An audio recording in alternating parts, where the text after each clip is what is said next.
नमस्कार प्रिय दर्शकों, आप सबका हमारे इस YouTube channel astro CP Tripathi में बहुत बहुत स्वागत है। प्रिय दर्शकों, आज जो हम विषय लेकर के उपस्थित हुए हैं वो है लड्डू गोपाल जी की विधिवत पूजा और देखभाल हम कैसे करें, उसके नियम क्या हैं, लड्डू गोपाल जी की विधिवत पूजा कैसे करें, स्नान कैसे कराएं, भोग कैसे लगाएं, वस्त्र कैसे पहनाएं, इन्हीं विषयों को लेकर के आज हम उपस्थित हुए हैं। प्यारे मित्रों, लड्डू गोपाल जी हिंदू धर्म में उनका बहुत ही बड़ा महत्व है। छोटे से छोटे और बड़े से बड़े घर में भगवान का पूजन किया जाता है, जिनमें सबसे अधिक प्रिय लड्डू गोपाल जी होते हैं, जो भगवान के बाल स्वरूप हैं। लड्डू गोपाल को कान्हा, ठाकुर जी और बाल कृष्ण के नाम से भी जाना जाता है। लड्डू गोपाल जी का घर में विराजमान होना बहुत ही शुभ माना जाता है। मान्यताओं के अनुसार जिस घर में लड्डू गोपाल विराजमान रहते हैं वहाँ कभी दुख और विपत्ति नहीं आती और परिवार हमेशा संपन्न रहता है। लेकिन इन्हें घर में लाने के बाद इनकी सेवा करना भी बहुत ज़रूरी होती है। इनकी सेवा के साथ साथ बहुत से नियम और सावधानियां होती हैं, जिनका व्यक्ति को खास ध्यान रखना होता है। इसलिए आज हम आपको भगवान कृष्ण के बाल स्वरूप की सेवा और पूजा विधि के बारे में बता रहे हैं। ध्यान से सुनेंगे प्यारे दर्शकों। अगर आपने हमारे चैनल को सब्सक्राइब नहीं किया है तो सब्सक्राइब कर ले, लाइक कर ले और वीडियो देखने के बाद में कमेंट जरूर करें कैसा वीडियो लगा। प्रिय दर्शकों, भगवान कृष्ण के बाल स्वरूप का पूजन न सिर्फ घर की सुख शांति के लिए किया जाता है, बल्कि और भी कई कारण हैं जिनके वजह से लड्डू गोपाल जी का पूजन लाभकारी बताया जाता है। माना जाता है लड्डू गोपाल की पूजा संतान सुख, संतान के उत्तम भविष्य, घर में सुख शांति और धन धान्य की कामना से की जाती है। इसलिए इनके पूजन और सेवा का बहुत खास महत्व होता है। जाने लड्डू गोपाल जी की सेवा विधि। घर में लड्डू गोपाल जी को लाने के बाद उनकी नियमित सेवा करना जरूरी होता है। उनकी सेवा बिल्कुल नवजात बालक की तरह की जाती है। उनकी हर छोटी से छोटी चीज़ का भी ध्यान रखा जाता है, फिर चाहे वो उनका भोजन हो या उनकी देखभाल। जरूरी नहीं है सभी एक समान ठाकुर जी की सेवा करें। भक्त अपने सामर्थ्य के अनुसार घर में विराजमान लड्डू गोपाल जी की सेवा कर सकते हैं। भगवान को तामझाम कभी नहीं चाहिए, वे तो केवल भाव और प्रेम के भूखे होते हैं।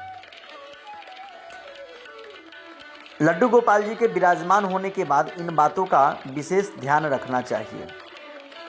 पुराणों के अनुसार जिस घर में लड्डू गोपाल जी का आगमन हो जाता है वहाँ मांस, मदिरा, जुआ आदि का प्रवेश नहीं होना चाहिए। अगर आप इस नियम को नहीं मान सकते तो घर में गोपाल जी को ना लाएं, अन्यथा वे रुष्ट हो जाते हैं। लड्डू गोपाल को घर में लाना कोई औपचारिकता नहीं है। इन्हें केवल अपनी श्रद्धा, प्रेम और भाव से ही घर में लाना चाहिए। अगर आपका सामर्थ्य हो तो ही लड्डू गोपाल जी को घर में लाएं। ठाकुर जी की सभी ज़रूरतों का ध्यान परिवार के सदस्यों की ज़रूरतों के अनुसार ही रखा जाता है। इन ज़रूरतों में उनका खाना, उनके कपड़े, उनका भोग और उनका श्रृंगार आदि सम्मिलित है। गोपाल जी को रोज़ाना सुबह में स्नान कराना चाहिए और नहाने का पानी मौसम के अनुसार ही हो, ये ज़रूर ध्यान रखें।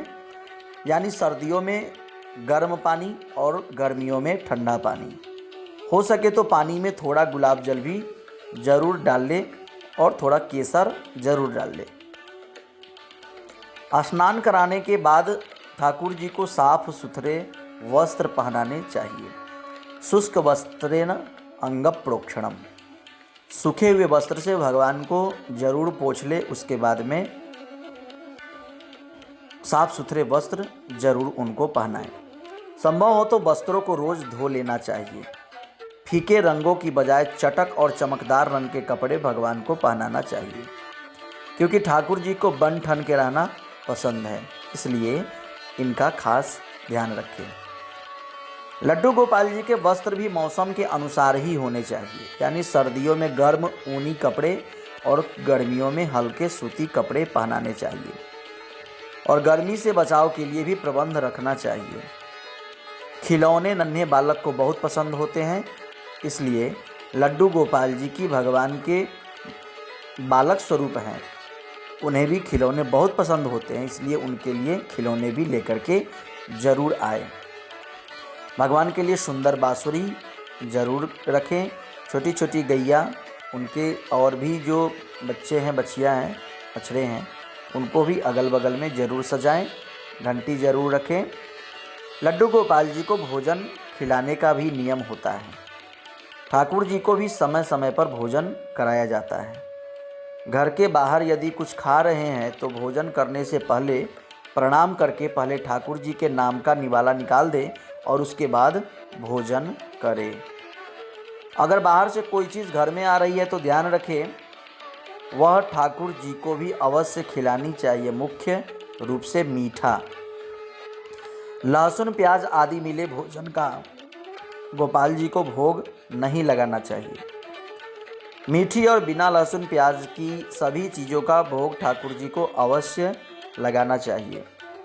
जब भी पूरे परिवार समेत कहीं बाहर घूमने जाएं तो ठाकुर जी को भी अपने साथ अवश्य लेकर के जाएं।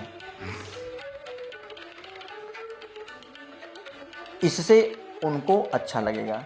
ठाकुर जी को घर में लाने के बाद उनसे कोई रिश्ता बना ले, जैसे भाई, पुत्र, मित्र, गुरु, और जो भी रिश्ता बनाए उसे पूरी श्रद्धा और निष्ठा से निभाएं। कहते हैं भगवान भाव के भूखे होते हैं। श्लोक है ना, त्वमेव माता च पिता त्वमेव बंधुश्च सखा त्वमेव विद्या द्रविणम त्वमेव सर्वम मम देव देवा। आप माता बना ले, पिता बना ले, भाई बना ले, गुरु बना ले, पुत्र बना ले, मित्र बना ले, गुरु बना ले, जो भी भाव रखेंगे, कहते हैं ना भगवान भाव के भूखे होते हैं, और जब उन्हें वो भाव नहीं मिलता है तो वे अक्सर रूठ जाते हैं। और यदि आप लड्डू गोपाल जी से प्रेम प्रदर्शन नहीं करेंगे तो वे रूठ जाते हैं। इसलिए उनके साथ लाड़ लड़ाना, प्यार करना, उनके साथ मस्ती करना, खेल करना, उनके साथ ज़रूर खेलें, उनसे बात करें, उनका भजन करें। खाना खाने से पूर्व सबसे पहले ठाकुर जी को भोजन कराएं और उसके बाद ही खुद भोजन करें।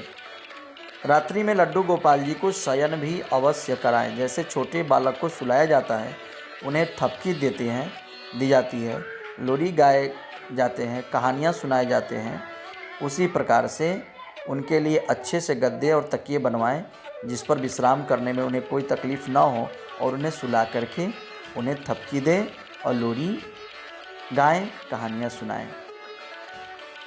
रोज़ाना प्रातःकाल उन्हें प्रेम से जगाएं और फिर नहला धुलाकर उन्हें अच्छे से मंदिर में बैठा दें। लड्डू गोपाल जी को घर में लाने के बाद उनका जन्मदिन भी मनाना होता है। वैसे तो जन्माष्टमी पर इनका जन्मदिन तो मनाया ही जाता है, लेकिन इसके अलावा जिस तिथि पर आपने इन्हें घर में लाया था उस दिन भी इनका जन्मदिन अवश्य मनाना चाहिए। इस दिन कोई छोटा कीर्तन या भजन और संध्या रखकर ठाकुर जी का जन्मदिन मना सकते हैं। प्यारे दर्शकों, ये लड्डू गोपाल जी की सेवा विधि को आपसे हमने शेयर किया। ये वीडियो हमारा कैसा लगा आपको ज़रूर हमें बताएं। कमेंट के माध्यम से हमारे वीडियो को लाइक ज़रूर करें और अपने मित्रों के बीच शेयर ज़रूर करें। धन्यवाद।